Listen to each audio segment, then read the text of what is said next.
जय श्री कृष्णा। स्वागत है आपका हमारे चैनल पुष्पलता ब्लॉग्स पे। और मैं पुष्पलता आप लोगों के सामने फिर से आ चुकी हूँ एक नए ब्लॉग लेकर, एक नई तस्वीर के साथ।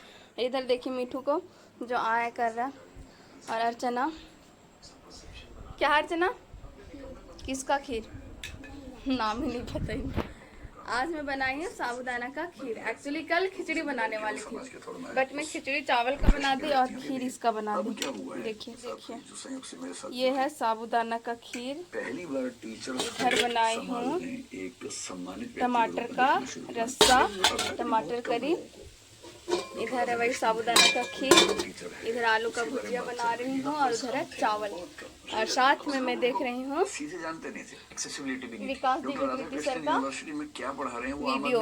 डीएस सर के पास गए थे और वहाँ पे मतलब कुछ उन्होंने एक दूसरे से बात किए थे, तो वही मैं देख रही हूँ। क्योंकि विकास दिव्यकृति सर एक ऐसे मतलब शख्स है, मेरे को ऐसा लगता है, सच बता रहे व्यक्ति, मेरे को ऐसा लगता है कि जब भी मतलब आप कितना भी आपका दिमाग खराब हो ना, लेकिन विकास सर को आप जब भी देखिएगा तो मन में एक शांति सा, सुकून सा मिलता है। इसका कारण ये है कि वो मेरे को लगता है कि अभी आधुनिक युग में, अभी के युग में भारत में विकास सर को शांति का प्रतीक बना देना चाहिए। शांति रहने वाले को उपाधि देना चाहिए, क्योंकि इतना ज्यादा शांत रहते हैं, कोई भी बात को शांति से मतलब लोगों के समक्ष प्रकट करते हैं, जो मेरे को बहुत ज्यादा अट्रैक्टिव लगते हैं, बहुत अच्छे लगते हैं। मतलब बड़ा सा बड़ा बात को भी एकदम एकदम मीडियम में सबको बता देते हैं, एकदम आसान भाषा में बता देते हैं, शांतिपूर्वक बताते हैं, तो मेरे को बहुत अच्छे लगते हैं। तो खाना बना रही थी तब तक सोची चलो जब तक खाना बनाऊंगी तब तक इनका इंटरव्यू देख लेती हूँ। और खाना तो बन चुका है, बस ये मैं थोड़ा सा भी खाऊंगी, उसके बाद पढ़ना तो है ही। सो फाइनली मैं टेबल पे आ चुकी हूँ, तो चलिए अब अपना स्टडी स्टार्ट करते हैं। तो स्टडी में अभी मैं मॉडर्न हिस्ट्री कवर कर रही हूँ, और आज मैं पढ़ने वाली हूँ क्या गांधी जी द्वारा आंदोलन वापस लेना उचित था अथवा नहीं।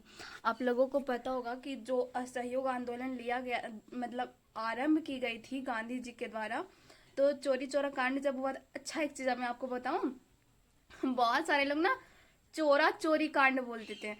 चोरा चोरी कांड नहीं है, चोरी चोरा कांड है, स्त्रीलिंग उसके बाद पुल्लिंग। अगर आपको याद नहीं रहता तो बहुत जगह सुनते होंगे लेडीज फर्स्ट। मैं ट्रिक बता रही हूँ बस ताकि याद रहे। तो लेडीज फर्स्ट याद रखिएगा, तो उससे आपको याद रहेगा चोरी चोरा कांड। तो चोरी चोरा कांड के कारण असहयोग आंदोलन गांधी जी ने वापस लिया था। तो उसी टॉपिक को मैं आगे कवर करने वाली हूँ कि क्या गांधी जी के द्वारा ली गई आंदोलन, असहयोग आंदोलन, क्या सही था या नहीं था। बट मैं फिर भी अपना राय दे रही हूँ कि मेरे अनुसार वो सही था, क्योंकि अगर देखा जाए तो अस्त्र शस्त्र के मामले में भारत के पास उतने अस्त्र शस्त्र नहीं थे जितने कि अंग्रेजों के पास थे। और जब आप किसी का विनम्र पूर्वक विरोध कर रहे हैं तो वो आपका कुछ नहीं बिगाड़ सकता। और असहयोग आंदोलन एक ऐसा आंदोलन था जो विनम्र पूर्वक था।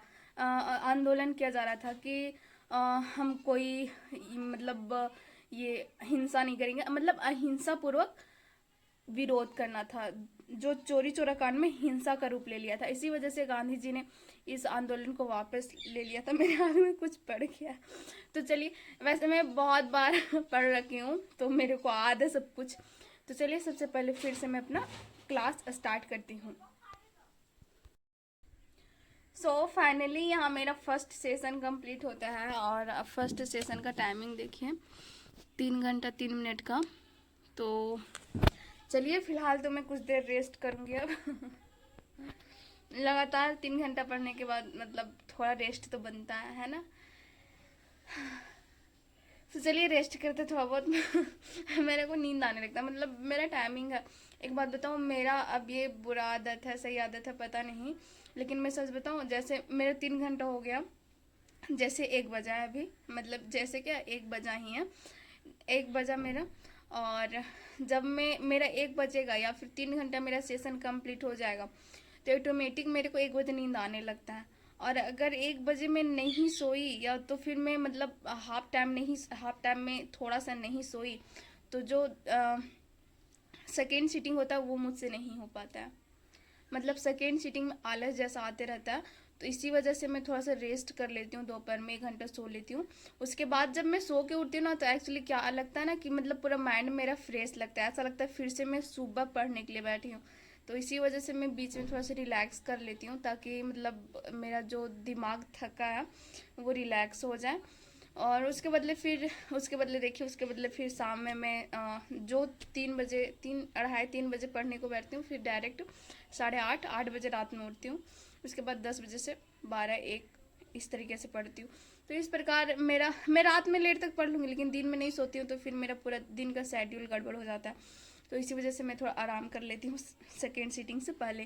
तो चलिए, सबसे पहले मैं कुछ देर रेस्ट करती हूँ। तो फाइनली मैं सो के उठ चुकी हूँ, और अभी छत पे आई। मेरा बाल भी बिखरा बिखरा लग रहा है, ऐसे ही आ गई। और आज देखिए बादल किए हुए इधर। दोपहर में तो इतना ज़्यादा धूप था, इतना ज़्यादा पूछिए मत, उसका कोई सीमा नहीं है। और इधर देखिए, ये फ्लावर वगैरह खिल नहीं रहे, इसका ऊपर का जितना भी है ना डंठल वगैरह सारा काट दूंगी, तो नया नया पत्ता फेंकेगा फिर तो अच्छा रहेगा। सारा डंठल इसका काट दूंगी, ऊपर वाला जो भी लहरा टाइप में सारा काट दूंगी। उसके बाद नया नया पत्ता फेंकेगा। इसके ये वाला ठीक है, ये वाला भी फ़िलहाल ठीक है, इसको तो छोड़ दूंगी, बट इस वाले को काट दूंगी ताकि फिर से ताज़ा ताज़ा हो जाए। और इधर देखिए केला भी मुरझाया हुआ है। कल सुबह मैं भी इसमें पानी डाल दूंगी। देखिए वर्षा होती ही नहीं है तो क्या होगा, ये बड़ा हो रहा है धीरे धीरे, है ना। तो चलिए अब चलते हैं नीचे, स्टडी करना है ना। तो चलिए चलते हैं नीचे। बट मैं आप लोगों से कुछ शेयर करना चाहती हूँ कि जो मैं यूट्यूब के माध्यम से मॉडर्न हिस्ट्री कवर कर रही हूँ, वो कैसे कवर कर रही हूँ।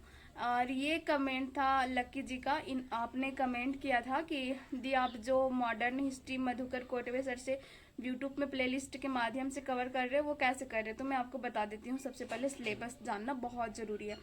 तो आप लोगों को पता होगा कि जो आधुनिक भारत मॉडर्न हिस्ट्री का जो जिक्र किया गया सिलेबस में, वो जीएस पेपर 1 में है। ये तो नॉर्मल सी बात है, बट जीएस पेपर 1 के यूनिट 2, यूनिट 3 एंड यूनिट 4 में जिक्र किया गया। तो सबसे पहले हमें सर्च में जाने हैं, है ना। अब मैं सर्च कर रखी हूँगी तो ठीक है। देखिए मैं यहाँ पे सर्च की हूँ GS paper 1 unit 2 by Madhukar Kotwe sir. तो मैं इस पर क्लिक कर दूंगी। आपको क्या सर्च करना है, GS paper 1 unit 2, GS paper 1 unit 2 by Madhukar Kotwe sir. अब डायरेक्ट इसमें नहीं जाना है, यहाँ पे प्लेलिस्ट पूरा डाला होगा। प्लेलिस्ट नहीं मतलब पूरा जो प्लेलिस्टिंग जो पूरा कंटेंट सारा एक जगह होता है वो डाला हुआ है। तो देखिए यहाँ पे 51 लेक्चर डाले हुए हैं और सारा कंटेंट डाला हुआ यूनिट 2, यूनिट 3, यूनिट 4, यूनिट 5। मैं मॉडर्न हिस्ट्री लेके चल रही हूँ, तो मेरे को यूनिट 4 तक कंप्लीट करनी। और इसकी खासियत ये है, इस सेशन का खासियत ये है कि मेरे को ये अट्रैक्शन इसलिए लगा, ये मतलब ये सेशन, क्योंकि सर जो मॉडर्न हिस्ट्री कवर करवा रहे हैं उसका आप साथ साथ नोट्स बनाते चलिएगा। इसलिए क्योंकि देखिए ये 1 घंटे का सेशन होता है, लेकिन आप नोट्स बनाते चलिएगा साथ में, तो कंफर्म है कि 2 घंटे लगेंगे। 2 घंटे ही सही, नोट्स बनाने में तो आपका अलग से टाइम जाएगा ना। तो साथ में मैं नोट्स बनाते चलती हूँ, कुछ कोट वगैरह बोलते हैं या कुछ इंपॉर्टेंट पॉइंट होता है तो मैं वो साथ में लिख लेती हूँ। इससे ये होता है कि मेरा नोट्स साथ साथ बनते जाता है। हाँ टाइम थोड़ा अधिक लगता है, बट मेरे को समझ में आना चाहिए ना। तो मैं यही करती हूँ कि साथ में नोट्स बनाते चलते। तो आप भी ये कर सकते हैं कि जब भी आप सेशन कंप्लीट कर रहे हो एक लेक्चर, तो साथ में नोट्स बनाते चलिए। और दूसरा अच्छा ये लगता है मेरे को कि सर जो पढ़ाते हैं वो संभावित प्रश्न शायद या आ सकता है क्वेश्चन इस टाइप का, और जो previous year question paper mains pre दोनों में जो पूछा गया, जैसे ही टॉपिक कवर होता है वो सारा क्वेश्चन सर पर समझाते हैं, सारा बताते हैं और इजी वे में बन जाता है। ऐसा लगता है कि वाह इतना इजी था, मतलब इतने अच्छे तरीके से समझाते हैं। तो आप ये कवर कर सकते हैं मॉडर्न हिस्ट्री। और मॉडर्न हिस्ट्री में कौन कौन से यूनिट पढ़ने, unit 2, unit 3 and unit 4। I hope कि आप लोगों को समझ में आ गया हो। तो चलिए अब मैं अपना स्टडी स्टार्ट करती हूँ। अभी मैं वीडियो रिकॉर्ड कर रही थी तो आप लोग को अंधेरा अंधेरा नजर आ रहा होगा ना। देखिए किस तरीके से एकदम अभी मैं जस्ट छत से आई हूँ। अभी जिसमें छत से आए थे उसमें कैसा था, और अभी का मौसम देखिए, बिल्कुल ऐसा लग रहा है पूरा शाम हो गया। इतना बादल कर दिया, ऐसा हो गिरे पानी, वैसे गिरता तो है नहीं कभी। तो चलिए इसमें टाइम वेस्ट ना करते हुए अपना स्टडी करते हैं। देखिए इधर वर्षा हो रही है आज, कितना दिनों के बाद, बाप रे बाप। कल हुआ था थोड़ा सा, वो भी अच्छा से गिरा भी नहीं था। आज वर्षा, बादल, पानी, मतलब हवा सब है। 1 घंटा तक गिरता ना पानी तो मज़ा आ जाता। देखिए बादल किए हुए चारों तरफ। तो फाइनली इधर हो चुके हैं शाम, मतलब पूरा शाम। और देखिए किस तरीके से बादल किए हुए हैं। देखिए आज कितने दिनों के बाद ऐसा बादल देखने को मिला है, और आज कितने दिनों के बाद थोड़ा सा वर्षा भी हुई है। देखिए देख रहे हैं। तो चलिए फटाफट से नीचे चलते हैं। कहाँ लेके आए अर्चना, तुरंत नीचे जाएंगे हम।